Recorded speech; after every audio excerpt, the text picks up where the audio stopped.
Mathieu Vasseur is driving at high speed along a deserted highway at night in tears. His emotions are overwhelming. He is close to crashing into a rock. The events then shift to some time earlier. 26-year-old Mathieu Vasseur is writing his first novel while working for a cleaning company. One day while on a job in a university building, he overhears a literature lecture given by Alice Fursac. He listens mesmerized as the lecturer speaks about the concept of scent in literature, but there's no time to stay until the end. Mathieu receives a rejection from a publisher. In the evening he calls the editorial department to speak to someone directly, hoping to make sure his manuscript was actually read and not just dismissed with a standard letter. Mathieu insists that his book deserves to be published, but the editor hangs up on him. Mathieu's biggest dream is to become a famous writer. But for now, he's forced to keep working a job he hates just to make ends meet. Today he has to clean the apartment of an elderly man who lived alone for 35 years and recently passed away. In the bedroom, Mathieu finds a typewriter and stacks of newspapers. As he packs everything into garbage bags, he stumbles upon an ID card with the name Léon Vauban, as well as a photo. Apparently the man was a veteran of the Algerian War. But the most interesting thing is yet to come: Léon's diary, dedicated to his military life in Algeria. After reading a few pages, Mathieu is captivated and quietly takes the diary with him. At home, he reads it all the way through. Along with the diary, Mathieu also took Léon's photo. After some inner struggle with his conscience, Mathieu begins to transcribe the diary into digital format, page by page. In the morning he calls his boss and lies that he's sick, devoting the entire day to retyping the manuscript on his laptop. Finally Mathieu finishes and titles the manuscript Black Sand, putting his own name as the author. Mathieu decides to send the manuscript to a publisher and soon receives a call from an editor offering to meet and discuss contract terms. Overjoyed, Mathieu can barely contain himself and suggests they meet at the end of the month, claiming he's busy. He uses this time to send the book to other publishers, hoping to choose the most favorable offer. At the same time he gathers as much information as possible about the events in Algeria. Mathieu must know everything in detail to avoid being exposed. Then Mathieu burns Léon's diary along with his photograph, thus fully claiming the manuscript as his own. Soon Mathieu achieves the fame he so desired. Everyone is in awe of his book, saying it's written as if he had witnessed the events himself. Mathieu says that this is the essence of a writer's talent, to make the reader believe in your story. At a presentation of his book, Mathieu meets Alice Fursac and compliments her lectures. Alice in turn expresses her admiration for Black Sand, unaware that the author is standing right in front of her. When Alice realizes this, she feels foolish. Mathieu invites her to dinner, feeling more confident than ever. Mathieu basks in the glow of fame. 3 years pass. He and his girlfriend Alice are visiting her parents, who live in a luxurious cottage. Alice's father collects antique weapons and is passionate about military history. Mathieu pretends to be interested. Alice suggests a walk along the seaside. During their walk, he receives a call from his editor, who is angry that Mathieu has repeatedly asked for advances despite not submitting a single new manuscript. Mathieu lies, saying the new book is almost finished. If he doesn't send it within a few days, he'll have to return the advance. In 3 years he has spent the entire fee from his first book, and most of the advance money is also gone. But Mathieu keeps this from Alice, maintaining the illusion of a perfect life. That same day he tries to write something, anything, but can't produce a single line. The Fursacs are visited by Stanislas Richer, a family friend who deals in rare collectible books. He has long wanted to meet Mathieu in person and expresses admiration for his talent, calling his novel a masterpiece. Stanislas presents Monsieur Fursac with a special gift, a rare historical book in its first edition. Over wine, the conversation stretches into the late evening, though Mathieu feels out of place. Later, Alice reminds Mathieu that a magazine had contacted him with an offer to do an interview. But as always Mathieu refuses. The next morning Mathieu tries once again to start writing the new book, but in vain. He then recalls his first unsuccessful novel, which had been rejected by every publishing house. But Mathieu doubts whether it's worth publishing. Pretending that the book was sent to him by another author for critique, Mathieu nudges Alice into reading the manuscript herself and giving her opinion. While Alice is reading, Stanislas approaches Mathieu and says that his father was a veteran of the Algerian War. Stanislas doesn't understand how Mathieu managed to describe everything so realistically, given that he had never even been to Algeria. Mathieu explains that he studied many documents. Stanislas hints to Mathieu that Alice has high standards and will surely be disappointed if he doesn't live up to her expectations. In the evening Mathieu asks Alice if she has read the book he gave her. Alice says she only read 50 pages and doesn't want to continue because the book is terribly written. But Alice has no idea that she's talking about the only book written by her fiancé, the man she believes to be so talented. The next day, Mathieu receives a call from the bank and learns that his accounts have been blocked due to exceeding the spending limit. Mathieu's perfect life begins to fall apart, and his lie is on the verge of being exposed. In despair, Mathieu smashes his laptop against a tree, breaks the windows of his car and injures himself. Later, Mathieu goes to the emergency room, claiming he was attacked. A gendarme takes his statement and promises to call if any leads come up. Alice is deeply worried about Mathieu, while Stanislas watches him with suspicion. Later, Mathieu calls his editor and says that unfortunately he didn't back up the book on a flash drive, so it was lost along with the laptop. The editor gives Mathieu until September to rewrite everything from scratch.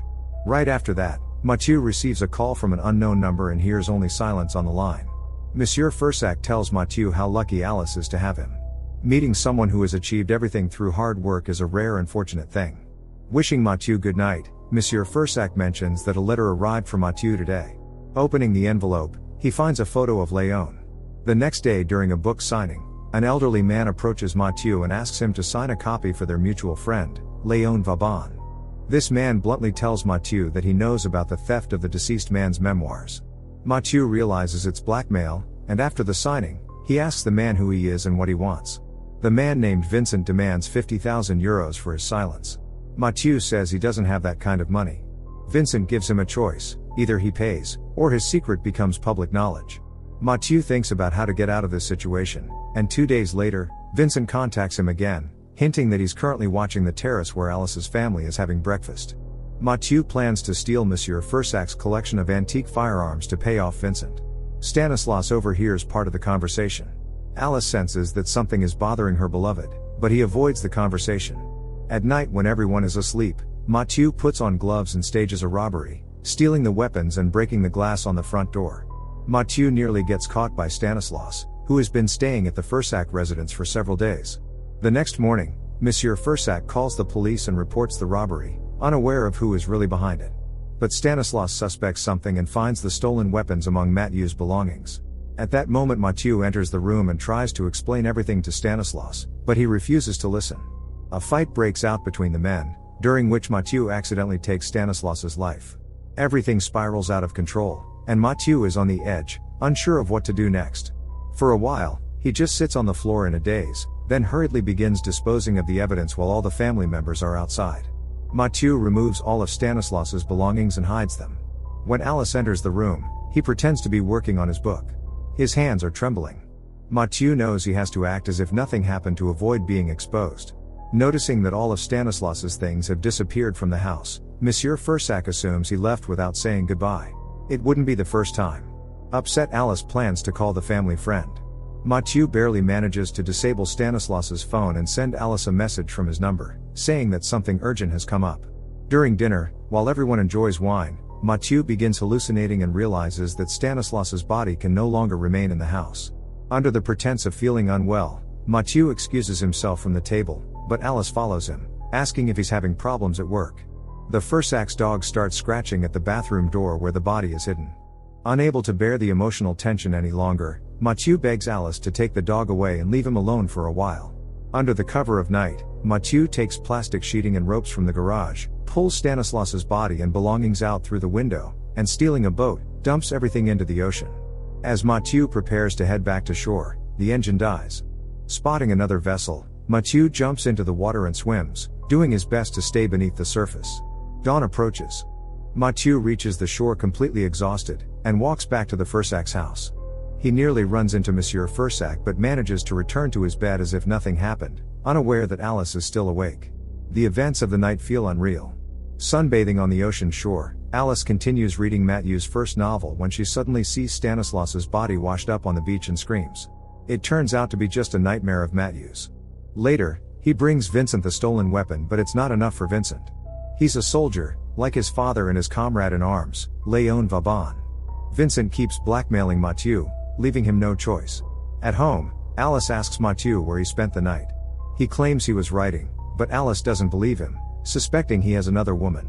Alice tells Mathieu she's pregnant, but she isn't happy about the news. She doesn't recognize him lately.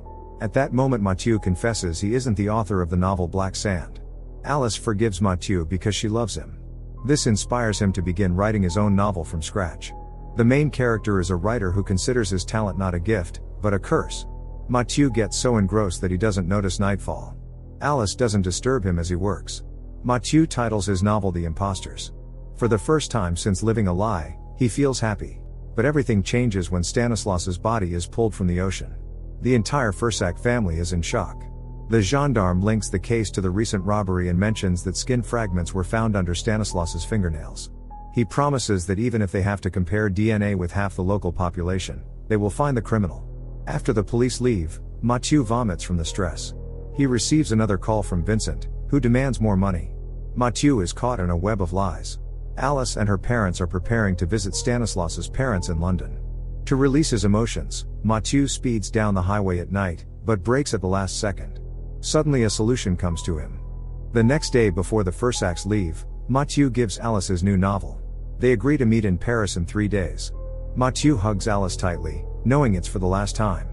That night Mathieu meets with Vincent, telling him the Fursacs' apartment is full of antiques and cash. They have until Monday. Vincent starts to panic when Mathieu, who unlike Vincent was wearing a seatbelt, slams on the gas and crashes into a rock. Everything goes according to Mathieu's plan, placing Vincent's body in the driver's seat. Mathieu also leaves his ID and wristwatch there. Then he sets the car on fire, faking his own death. 2 days later, the news reports the death of a famous writer who rose to fame after publishing only one novel.